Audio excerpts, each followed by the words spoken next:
السلام علیکم۔ امید کرتی ہوں آپ سب خیریت سے ہوں گے۔ اللہ پاک آپ سب کو اپنی حفظ و ایمان میں رکھے، آمین۔ دماغی سکون کے لیے میں آپ کو ایک واقعہ سناتی ہوں جس سے انشاءاللہ آپ دماغی سکون محسوس کریں گے۔ ایک شخص تھا، وہ اپنے آپ میں بہت بے سکونی محسوس کرتا تھا، مینٹلی طور پر ڈسٹرب رہتا تھا۔ وہ ایک دن اپنے مینٹور کے پاس گیا، یعنی اپنے بابا جی کے پاس گیا اور کہا، میرا کسی کام میں دل نہیں لگتا، میں بہت ڈسٹرب ہوں، عجیب کاہلی سستی سی رہتی ہے، اور کہا کہ کوئی حل بتائیں۔ بابا جی نے کہا، تم صبح آ جانا، مجھے کسی کام سے جانا ہے، تم بھی میرے ساتھ چلنا، راستے میں بات چیت کر لیں گے اور تمہیں جواب بھی دے دوں گا۔ جب وہ شخص پہنچا تو بابا جی نے تھیلا کھولا، 5 پتھر اٹھا کر اس میں رکھے اور کہا کہ اس کو اپنی پشت پر رکھو اور چلو میرے ساتھ۔ اب اس نے وہ تھیلا پشت پر لٹکایا اور چل پڑا۔ اب تھوڑی دور گیا، اس کو تھکاوٹ محسوس ہونے لگی۔ بابا جی نے دیکھا تو پوچھا، کیا ہوا؟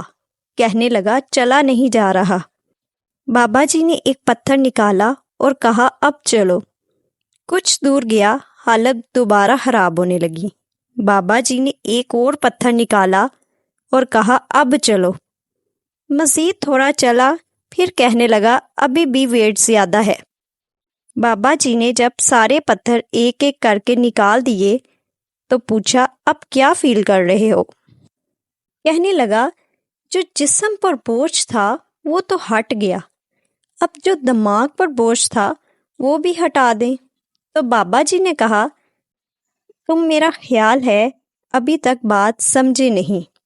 کہا، دیکھو، جس طرح تم نے 5 پتھر اپنی کمر پر لادے، اسی طرح 5 پتھر تم نے اپنے سر پر لادے ہیں، ان کو ہٹا دو۔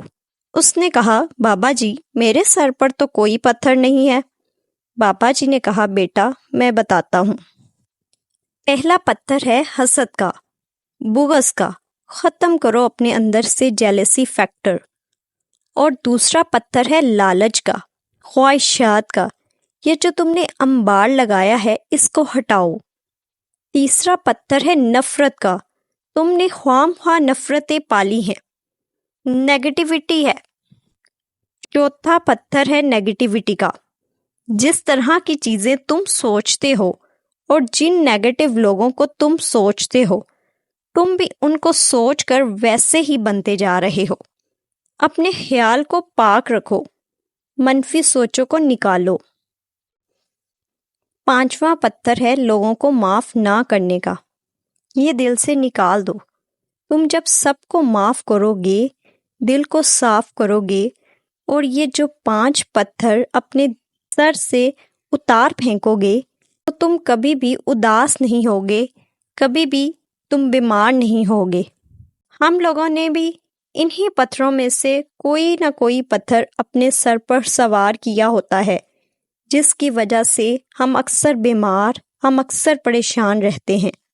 اشفاق صاحب فرماتے تھے، کوئی پھول ہوتا ہے اور کوئی کانٹا ہوتا ہے۔ فرماتے تھے، اگر تم پھول نہیں بن سکتے، کانٹا تو نہ بنو۔ پھر فرماتے ہیں، اگر تم کانٹا نہیں بنتے، پھر قدرت تمہیں پھول بنا ہی دیتی ہے۔ اگر آپ کو میری یہ ویڈیو پسند آئے تو چینل کو لائک، شیئر، سبسکرائب ضرور کر دیجیے گا۔ اپنا خیال رکھیے گا۔ اللہ حافظ۔